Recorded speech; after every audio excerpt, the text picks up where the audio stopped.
साहब, मैं इस सांड को काबू में कर सकता हूँ। अरे भिखारी, तू ये क्या बोल रहा है? होश में भी है? तेरी औकात है इस सांड को काबू में करने की? इसे बड़े बड़े पहलवान काबू में नहीं कर पाए, तू करेगा? भाग यहाँ से। साहब, मुझे एक मौका देके देखिए।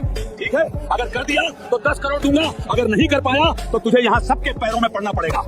गांव का मैदान आज किसी मेले से कम नहीं लग रहा था।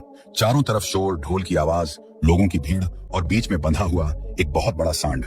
इतना बड़ा कि जिसने भी पहली बार देखा उसकी सांस रुक जाए। लंबा, चौड़ा, ताकत से भरा हुआ। उसकी आंखों में गुस्सा था, जैसे वो किसी को भी कुचल देने को तैयार हो। लोग कहते थे ऐसा सांड पहले कभी नहीं देखा गया। उसके सींग हवा को चीरते हुए लगते थे। जमीन पर उसका हर कदम पड़ते ही मिट्टी उछल जाती थी। उसे काबू में करना किसी आम आदमी की बात नहीं थी। घोषणा हो चुकी थी, जो भी इस सांड को काबू में करेगा उसे 10 करोड़ का इनाम मिलेगा। यही वजह थी कि आज यहाँ दूर दूर से ताकतवर पहलवान आए थे। कोई बहुत भारी शरीर वाला, कोई लंबा चौड़ा, कोई ऐसा जिसे देखकर ही डर लग जाए।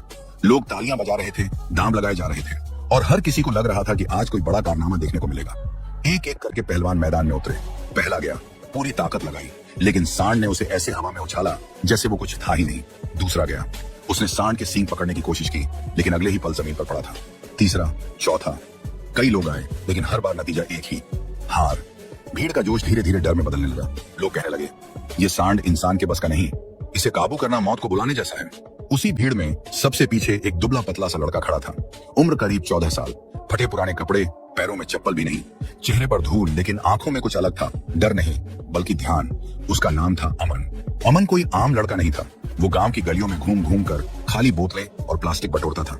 दिन भर मेहनत करता, शाम को उन्हें बेचता और जो थोड़े बहुत पैसे मिलते उनसे घर चलता। घर, अगर उसे घर कहाँ जा सके। एक छोटी सी टूटी फूटी झुग्गी, छत से पानी टपकता, दीवारें कभी भी गिर सकती थी। उसी झुग्गी में उसकी माँ रहती थी, बहुत बीमार, अक्सर खांसती रहती, बिस्तर से उठ भी नहीं पाती थी। अमन के पिता, वो तो बहुत पहले चले गए थे। जब अमन सिर्फ 8 साल का था, तब एक हादसे में उसके पिता की मौत हो गई थी। उस दिन के बाद से अमन की जिंदगी बदल गई थी। खेलना, हंसना, बचपन सब खत्म हो गया था। लेकिन उसके पिता की एक चीज आज भी उसके साथ थी, यादें। उसके पिता जानवरों को काबू में करने में बहुत माहिर थे। गांव में जब भी कोई जानवर बेकाबू हो जाता, लोग उन्हीं को बुलाते थे। अमन अक्सर दूर खड़ा होकर अपने पिता को देखता था। वो ध्यान से समझता कि कैसे डर नहीं दिखाना है, कैसे जानवर की आंखों में आंखें डालकर खड़ा रहना है, कैसे उसकी ताकत को उसकी कमजोरी बनाना है। उसके पिता उसे कहते थे, बेटा, जानवर ताकत से नहीं, दिमाग और धैर्य से काबू होता है।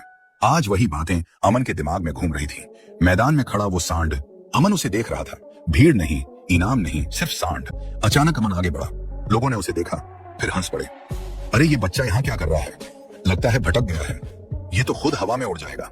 अमन सीधा उस आदमी के पास गया जो प्रतियोगिता करवा रहा था। धीमी लेकिन साफ आवाज में बोला, मैं इस सांड को काबू कर सकता हूँ। एक पल के लिए सन्नाटा छा गया, फिर जोर जोर से हंसी गूंज उठी। किसी ने कहा, तू खुद को संभाल नहीं सकता, सांड को क्या संभालेगा? किसी ने मजाक उड़ाया, अगर कर लिया तो 10 करोड़ तेरे। अमन चुप रहा। उसके चेहरे पर गुस्सा नहीं था, बस एक भरोसा था। वो जानता था ये सिर्फ इनाम की लड़ाई नहीं है, ये उसकी माँ की जिंदगी की लड़ाई है। भीड़ में शोर था, लेकिन अमन के कानों में बस एक ही आवाज गूंज रही थी, उसके पिता की। डर दिखाया तो हार गया। और यहीं से शुरू होती है अमन की असली कहानी। अमन के सामने खड़ी भीड़ अब हंस रही थी। किसी के लिए वो एक तमाशा था, किसी के लिए समय पास। कोई उसकी उम्र देख रहा था, कोई उसके फटे कपड़े। किसी ने उसकी आंखों में झांकने की कोशिश तक नहीं की। अरे हट जा यहाँ से, मर जाएगा बेवकूफ, ये खेल बच्चों का नहीं है।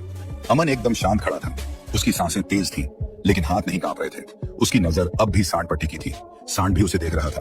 पहली बार ऐसा लग रहा था जैसे वो भीड़ को नहीं, सिर्फ अमन को महसूस कर रहा हो। जिस आदमी ने प्रतियोगिता रखी थी वो आगे आया। उसने ऊपर से नीचे तक अमन को देखा और हंसते हुए बोला, सुन लड़के, ये कोई खेल नहीं है, अगर कुछ हो गया तो मैं जिम्मेदार नहीं। अमन ने सिर हिलाया, मुझे मंजूर है। भीड़ फिर हंस